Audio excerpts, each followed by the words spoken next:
As we close in on Christmas, the question on many people's minds is what to give. I was in a conversation via text with my oldest son a couple of days ago, and he was asking what his mother might want for Christmas. My first thought was, why are you asking me? I'm trying to figure that out for myself, and when I do come up with something, I'm surely not going to tell you. You know how us men folk can be, last minute, diving, catching the end zone kind of strategy. Well, truth be told, I'm on it this year. I know exactly what to get my love.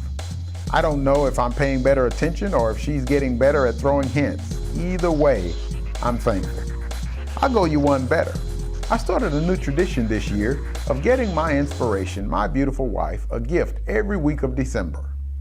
Some I've had delivered for her to be surprised when the truck pulls up in front of the house, and some I've snuck in and placed in a conspicuous place for her surprise. Man, I gotta tell you, you might want to try this next year. I'm racking up the you the man points. But don't get it twisted, that's not why I'm doing it. I'm doing it because I feel that I'm way behind on repaying her love, and this is my way of expressing my thanks to her for support, love, and care. Well, I'm sure you're wondering how I'm going to tie all of this into this week's edition of Practical Assertion. Well, getting back to the question, what to give. First of all, let's be real. For many of you viewing this video, your main concern is more than likely focused on what you get. Isn't it a shame how selfish we can get? This time of year, we throw hints to our loved ones about what we want, what we need, or certainly think we need, and what we'd like to have. We're hoping that someone cares enough about us to supply that thing because, after all, we deserve it. We're hoping that at work they will do the exchanging of names so that we will be guaranteed at least one gift. Heck, you might have even suggested it yourself just to make sure it happened. Most of the time when we do give, it is not because we care about the person necessarily, but so that they will feel compelled to get us something.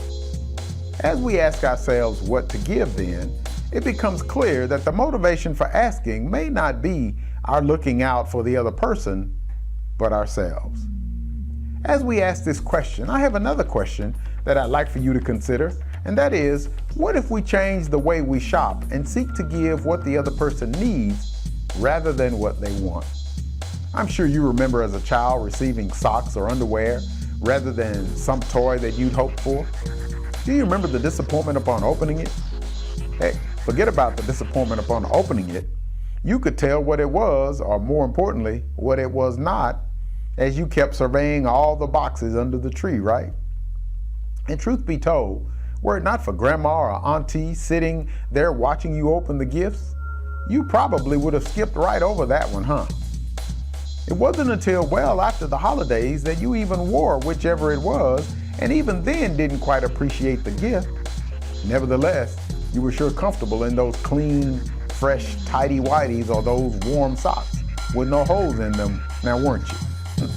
I mean, I get it. You had socks and UWs, right? So much for it's the thought that counts, right? So again, as we shift our thought from giving what they want to giving what they need, how different would this Christmas be? One thought just came to mind, and that is, in order for us to truly be able to give what someone needs, we would have to spend time with them and talk with them and listen to them to find out what it is they need. Wow, what a concept. After all, the only way that we can truly show that we care is to know the other person, to seek to understand them, and to want to do what is best for them. Without doing so, our motivation for giving is either selfish or out of obligation because they might get you something, or because that's just what you do at this time of year. How sad, don't you think? I know, some of you are like, doesn't matter to me as long as I get a gift. Well, as I draw this edition of Practical Assertion to a close so that I can go do some last-minute shopping, I would like to suggest an answer to the question, what to give, that will beat everything that is in any store that you might visit. To put it simply, give thanks. Let me know what you think. Share this with everyone you know, and we'll look forward to seeing you again next week for another edition of Practical Assertion. Happy holidays, Merry Christmas. Take care.